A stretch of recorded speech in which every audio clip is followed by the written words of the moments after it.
Win Big, bunch of Dilbert books. I've written some fiction, and I wanted to teach you how to be a professional writer in 20 minutes. And my challenge is to give you 80% of what you would need to be a professional writer to get you started. You'll have to work a long time to get the other 20%, but I'll get you started. I'll start with some resources. Here are some resources for becoming a professional or even just a better writer. Number one, a blog post, and by the way, you can Google all of these titles and you can Google the blog post and it pops right up. The Day You Became a Better Writer will give you tips on specifically how to write. Those tips are also in my book, Win Bigly, in the appendix, back here, Appendix B. So if you want to see it in detail, you can go there. These are the books I recommend on the topic.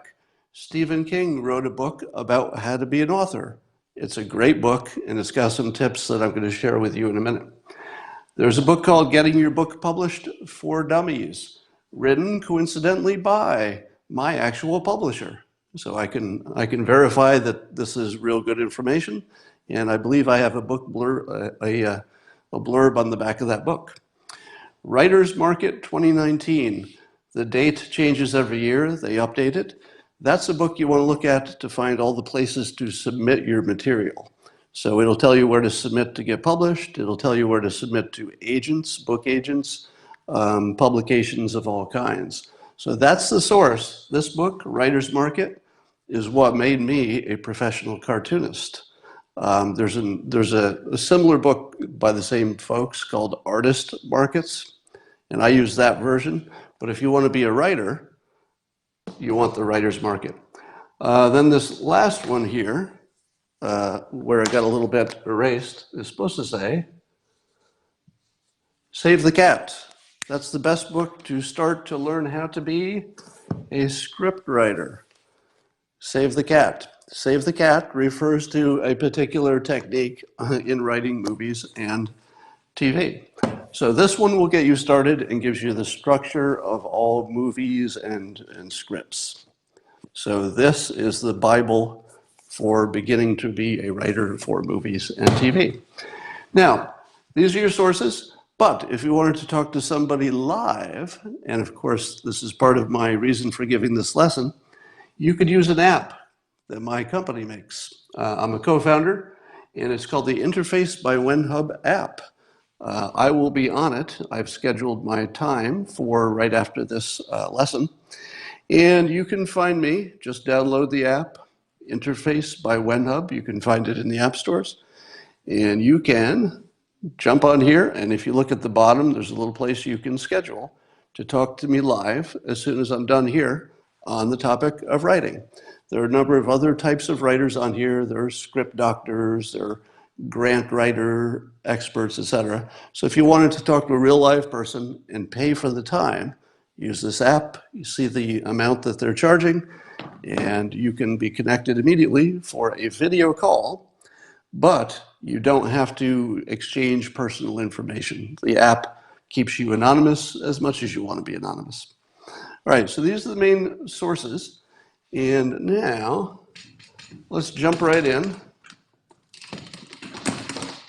to some writing tips. The writing tips are a little bit different for fiction versus nonfiction. So I'll just talk about them separately and then together.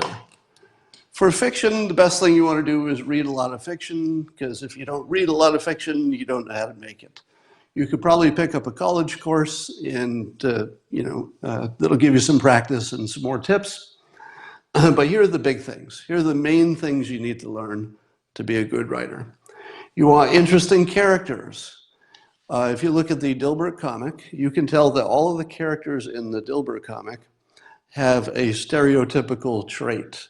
That's really good for comics, but for writing a novel, for example, you might want to give them some stereotypical traits, but you probably want to make them more complicated. All writing is about the characters, so you have to create interesting characters. I recommend creating characters that are based on people you know. Now, sometimes I'll combine people I know into one person so that I'm writing about a real person. It is way easier to imagine a real person and then write a character that's sort of based on your real person, because you can hear that person talk, you know what they would do in a situation, and then you can translate it to your character. So start with interesting and real characters. Um, it helps to be dangerous or provocative. It helps in two ways. It makes your story more interesting. It gets the reader more involved. It gets them more emotionally involved. But importantly, being dangerous or provocative might be the only way you can get attention as a new writer. Don't go so far that you're going to put yourself in serious trouble. But the feeling you want the reader to have is, my gosh, I can't believe this author got away with that. Or I can't believe this author is not going to get beat up when he gets home, because things he said about his family, they're going to get him for this. So you should feel some sense of danger for the author. If you do that, you can get people's attention, you can rise above the crowd a little bit, and then you can use that attention to find an agent, find a place to publish, etc. You want to leave curiosity in every chapter. Read any of the Harry Potter books to see the best way to do this. At the end of every chapter, you want the reader to say, I wonder who did that. I wonder where that's going. So try to build curiosity. If you've got good characters and you're building curiosity, you can get away with a lot of mistakes and it's still going to be fun to read. You want to listen to how people talk in the real world.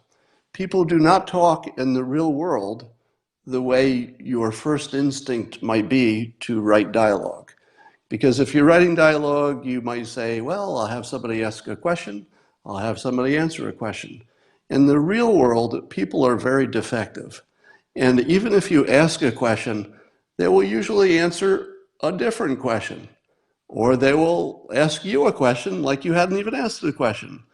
So keep in mind that people are deeply flawed, and if you write dialogue for deeply flawed and especially selfish characters, make all of your characters selfish, make them act in character, and they will be interesting. And just pay attention to interesting people in your environment and say, that would be a good character. And just remember how they speak could come in handy. All right. Whether you're doing fiction or nonfiction, it's hard to get attention. So you want to build up your social network any way you can, because those become your initial buyers. They become the attention that you can attract. They become the people who criticize your writing, which makes you better. So you want to build up your social media following to be any kind of a writer. In this day and age, the social media and the writing job are really just part of the same thing these days.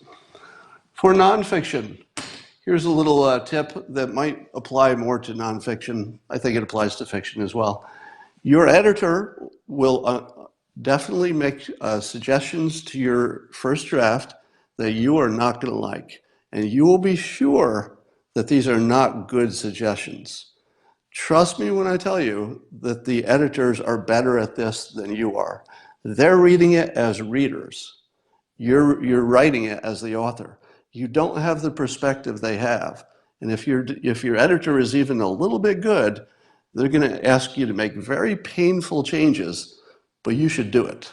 All right? Every time I've made a change an editor wanted, I started by saying, that's a terrible idea. Oh God, the way I did it first is the only way to do it.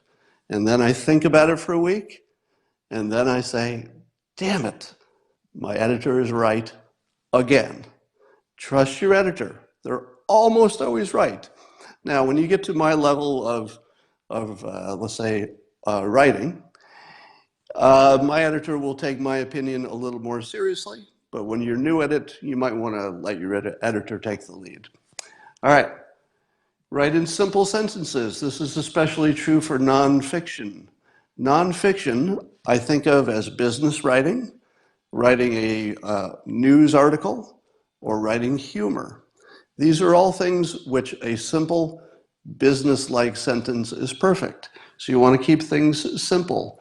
The reason you do that is that people don't want big, flowery, interesting sentences, which might be fine in fiction, but is deadly in any kind of nonfiction. So you want to keep it simple. Here are the rules for keeping it simple. Write direct sentences. Never, never say the ball was hit by the boy, because that's a backward sentence. Start with the subject, the boy, and then tell me what he did. Well, there's a boy, and he hit the ball. This is correct. If I wrote this sentence, the ball was hit by a boy, you would totally understand the sentence. There's no difference in understanding it, but your brain would work harder because it had to turn it back around. All right? You can read words that are upside down if you try, but nobody's going to write a book that they intend you to read upside down, because it's too much processing. So when you're writing for nonfiction, you're trying to think of the mental strain you're putting on the reader, and you're trying to take it down to its minimum. So simple, short, direct sentences, and get rid of the extra words. I'm talking to you adverbs and adjectives. If I were to write a nonfiction piece where I said it was very, very warm outside, I should get rid of the very and the very. One very was too much. Two veries, way too much. Get rid of extra adjectives that the reader will not remember tomorrow. Because tomorrow they're going to remember, well, the author said it was warm. They're not going to remember the word very.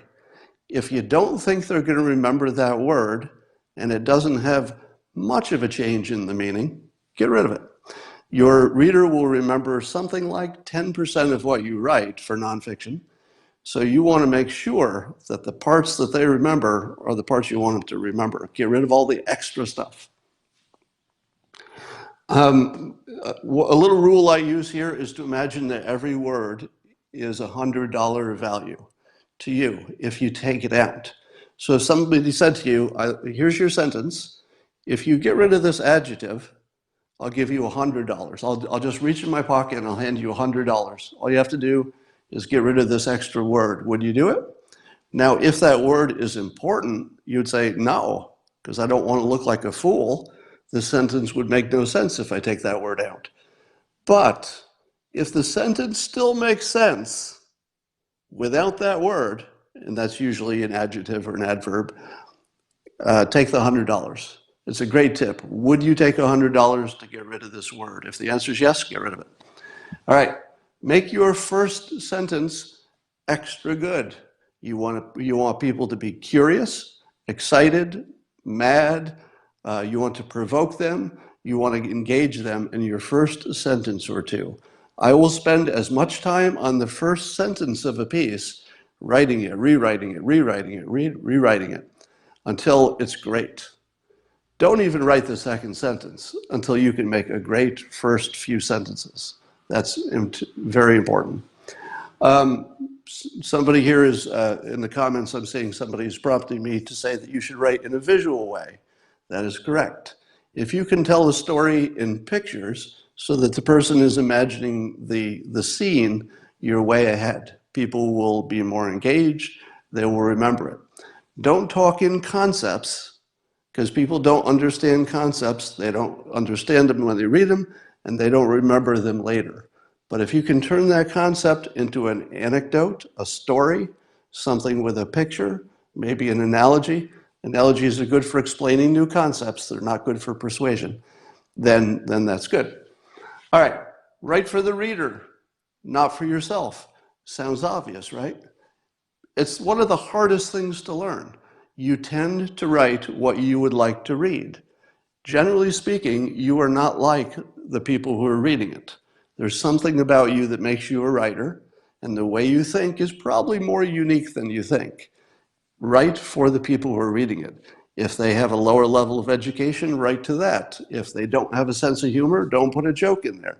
But make sure you're writing to them, not to yourself. It's easier said than done.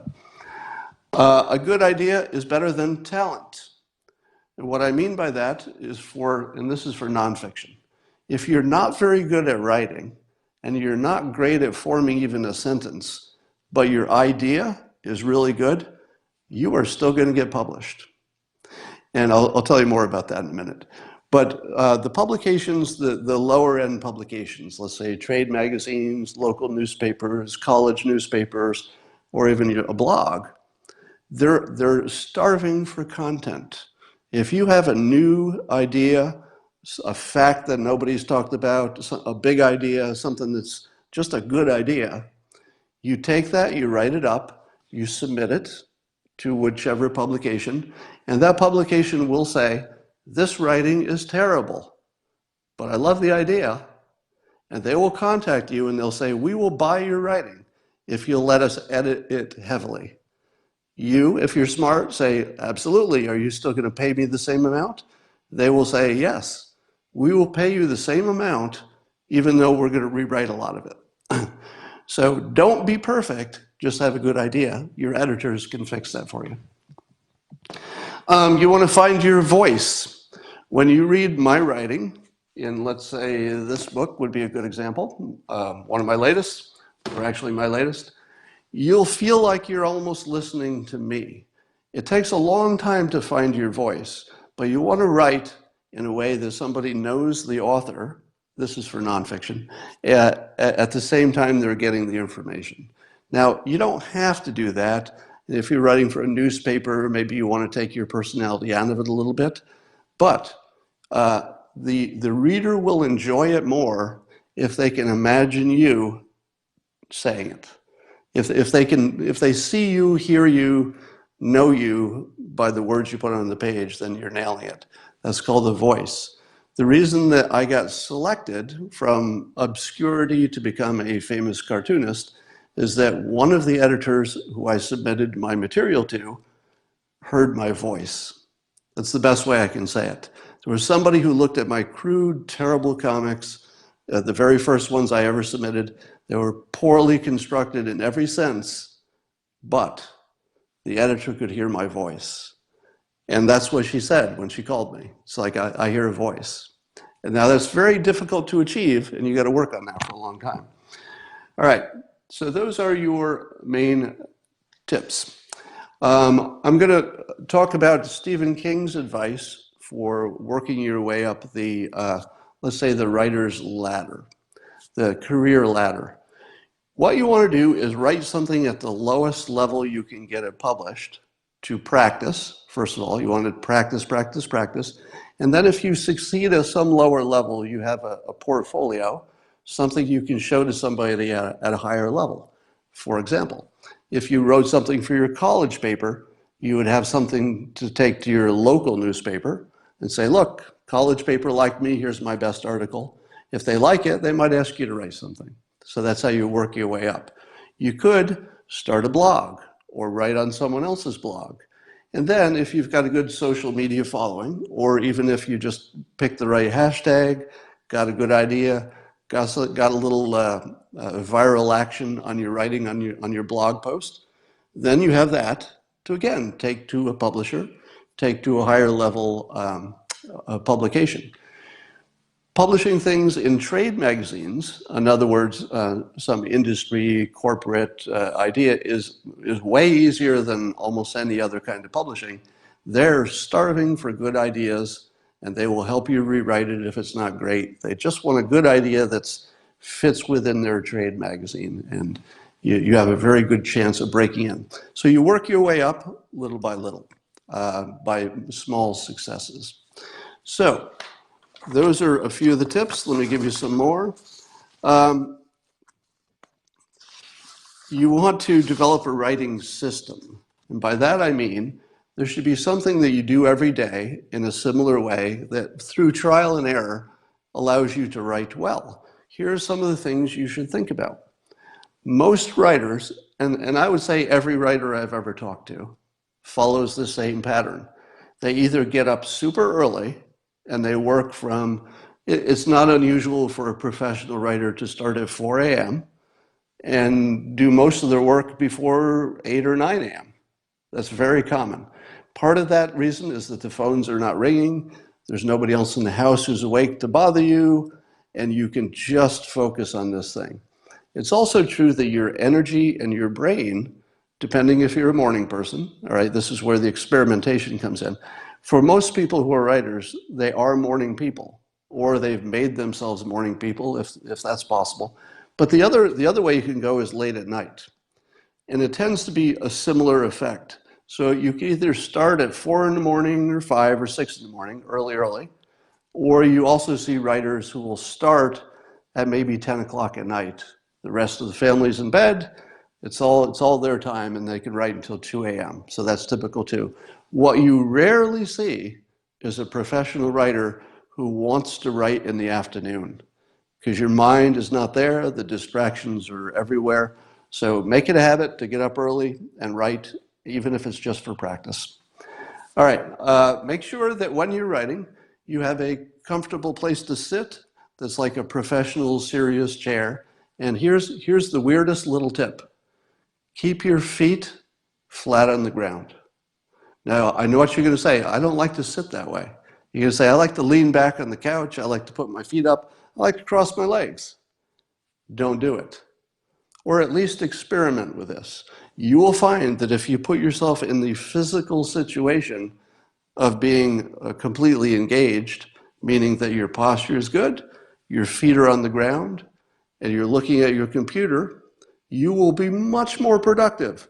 I've tried a billion times to work on my laptop while I'm sitting on the couch. Let me give you my impression of me as a writer sitting on the couch trying to write. 5 minutes, out. Because what your body is doing will inform your mind what to do. Right? If you put your body in an all work position, this is not play, this is work, your mind will respond. If you put yourself in a comfortable, put your feet up, sit by the fireplace, you can write for about 5 minutes, and then you'll be out cold. If you're like me, your brain will just melt. You want to get natural light, if you can. I put my workplace right by a window. Some people like to work in the dark. There's some personal preference, so you do need to A/B test things until you've got something going on. You want to remove all distractions. Don't have a pet in the room. Pets are distracting. Don't be hungry. Make sure you eat. Make sure there are no noises. You got to get rid of all of it. And I mean, you really have to get rid of all of it. Now, ironically, people can write well, and this is science has proven, in a cafe situation. So if there's sort of a background noise, but you can't really hear anybody's specific conversation, that's actually a really good place to write. It's sort of for whatever reason, it keeps you awake because you're in public, but also is really easy to concentrate even with the background rumble of noise. So test that. That's why a lot of people write at Starbucks, etc. I do most of my writing when I'm not at my keyboard, meaning that if I'm in the shower, I'm thinking about what I'm going to write. If I go for a walk or I go to the gym, I'm thinking about what I'm going to write the next time I am at my keyboard. It is way better to sit at your keyboard with a 75% idea of where you're going than to sit at your keyboard and say, all right, what am I going to write? Looking at the blank page with no ideas that you already have is just painful. Don't do it. If you sit on your computer and it's 5 minutes and you got nothing, get up. You're not a writer that day. You are not a writer that day. Just get up. Leave it alone. Walk away. Take a walk, take a shower, take a bath, go to the gym. Think of some things to write about. A general idea. You don't have to have the sentences, just know where you're going. All right. You want to eat right, exercise, light exercise, not exhausting exercise, and get enough sleep. If you do not do these things to take care of your body will be yelling at you while you're trying to write. If you have not studiously and viciously gotten rid of every distraction that you can get in the outside world, which includes how you feel, your tiredness, your hunger, and all those things, you've got to get rid of all of those. Very important. I've discovered that what I eat has a huge impact on my ability to write. If I eat, let's say I ate a burrito, I'm not doing any writing after that. Because the burrito, the simple carbs, just shut down my brain, and all I want to do is like blah, blah, blah. But if I eat protein and I eat clean food, stuff that's not bad for you, I'm in good shape. Energy is good.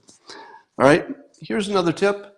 If you sit down to write and you cannot write something good, you've got some ideas, you know where you want to go, you start writing and it's not good, write it anyway.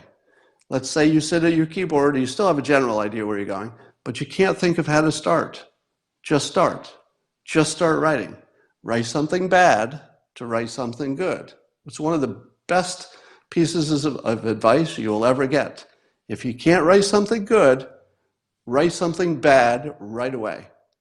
And I've actually yelled at people sitting at a keyboard looking at it who needed to write something.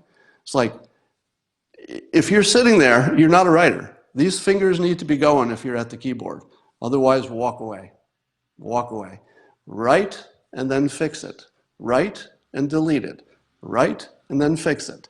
Write it 50 times wrong to get it right one time. All right? You're not a writer if you're not writing. That's the most important rule. Writers need to stimulate themselves and then go quiet. Stimulate and then go quiet. The stimulation is usually from the outside world. You want to be involved in something. Maybe you have a job. That's your inspiration. In my case, I had a day job for many years that became my inspiration for Dilbert at some of my books. You have to go into the real world. You have to travel. You have to challenge yourself. You have to do something you've never done before. Talk to some people you haven't talked to before. You have to go out there and you got to stimulate the hell out of yourself. And then when you filled your brain with that stimulation, you got to go quiet. Remove everything. Remove all the distractions. And then you can call on that stuff that you've stimulated in your brain. It's better to write what you know. And if you're writing fiction, of course, that's not something you know because you're making up a whole story. So you want to put parts of things you know. As I told you before, put characters in there that are at least components or composites of people you know. So you're always writing something you've seen, something you know, even though you created something new from those parts. I write about business and work and persuasion because these are areas I know. Writing about an area you don't know is only good if you're a reporter and you're learning it as you go. All right? Write to make your reader feel something physically. You want your reader to feel something physically. I'll give you 3 examples. This book was written to give you a tingle. It's called God's Debris. I wrote it intentionally to make you have goosebumps. And if you read the reviews, you'll see that I succeeded. It doesn't work for every person, and you can't write anything that works for every person. So just don't even imagine that. But you're writing for a physical feeling. This book causes people to go, oh my God, why didn't I already know that stuff before? This changes everything. I feel optimistic. I feel enthusiastic. Those are physical feelings. You can feel enthusiasm in your body, not just your mind, right? When I write this book or this book, any of the Dilbert materials, I'm writing so that you'll go, ha, ha, ha, ha. I'm trying to make your body move. I'm making you laugh. I'm making you tingle. I'm making you feel inspired. All right. If it's a horror book, you're making somebody afraid. Think in terms of what you want their body to do. If you can't make somebody's body change, you're not a writer. That's a harsh statement, right? But if you're not writing to make somebody's body change, their body, not just their mind, their body, you're not a writer. All right? Keep in mind that writing is a lot easier than rewriting, and rewriting your own work is going to be 75% of the work. So think of it in those terms so it doesn't become a drag when you're doing endless rewrites. If you think, well, that's the 3rd time I've rewritten that sentence, I'm just going to be good with that now, you're not a writer. You might have to write that sentence 25 times until you're happy with it. Then you're a writer. Rewriting is writing. Writing the first draft, it's important, but it doesn't get you there. All right. I believe I have hit most of my points here. Let me talk about getting published. So getting published is easier than you think. So that's rule number one. However hard you think it is to become a professional writer, weirdly, it's one of the easier things to do if you can write. If you can't write, well, it's hard to be a writer. But if you can write, it's pretty easy to get published somewhere and to get paid for it. That's the first thing you need to know. If you want to get an agent, and by the way, book publishers require agents. They don't really require them, but for all practical purposes, they do. So here's how it works. The publisher works with agents, lots of different agents, and they depend on those agents to bring them good books. So the publisher doesn't want to be going out there and looking for books, right? Sometimes they do that if it's somebody famous. So in my case, for example, publishers seek me out because I was the writer for Dilbert. So people say, well, maybe you could write a book too. So in my weird case, they sought me out. So the best way to write a book is to become famous for something unrelated. If you can be famous for something, anything, then some publisher wants you to write a book, and they might find you.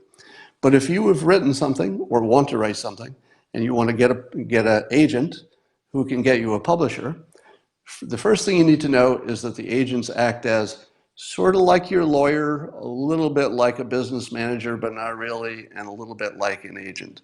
So they do an important service. Typically, they might take 15% of what you make, but you depend on them to get from the publisher more than it costs to have an agent. So if the agent could not get you a deal that was at least 15% better than you could get yourself, well, you wouldn't be that happy with an agent. However, if your agent gets you a good deal or shops it to different publishers and gets them bidding against each other, you'll be very happy that you had an agent. The agent will also help you with the contracts because they have their own lawyers, they have contracts that they've used before, so they will negotiate with the publisher on your behalf. Very good stuff. I have done books with agents, my recent ones, and I've done books without agents because I was famous, so I could skip that step. The agents do add a lot, so don't think that your job is to not have an agent, because they do add a lot. Now, what you're really doing when you're trying to sell to a publisher is sell to an agent. So how do you find an agent? The source I told you about before, the Writers Market 2019, will have lists of agents who are looking for books and what kinds of books, so that you'll know that your type of writing fits this kind of an agent. You want to send them a few chapters, maybe one chapter. An agent will not read a whole book. I mean, they will if they get really interested. But if you're just pitching to an agent, think in terms of a few pages. Think in terms of a chapter with an outline for your book. And by the way, most of this will be in the sources that I mentioned. So the books I mentioned will tell you more about this stuff. So your goal is to find an agent if you're just starting out. All right, and those are your main tips. I don't know if I held this to under 20 minutes, but that was my goal. I will make sure that this is posted to YouTube. You can search for that there at, look for Real Coffee with Scott Adams. Real Coffee with Scott Adams. And this will get posted to YouTube within a day or so of showing up on Periscope. You will also see this at the top of my Twitter feed. And I put the notes from what I just did, I included them in the tweet that I just sent out before I did this. And I would like to ask all of you to try out the Interface by WhenHub app, my startup. I'll be on this as soon as I turn this off. I will be live on here, and I've got a scheduled time. If anybody schedules that, I will talk to them and give them professional writing advice. I've set my price at $25 an hour, but you could just do 15 minutes. And there are other writers also on the app, and you could get advice from them, and it might be more specific to your type of writing. So try the Interface by WhenHub app, please, for this kind of advice or any kind of expert advice. It's a generic expert platform for an immediate video call, and people can charge as much as they want to. So each expert puts a price on there, and you can pay it or not. All right, that's all for today, and I will talk to you again.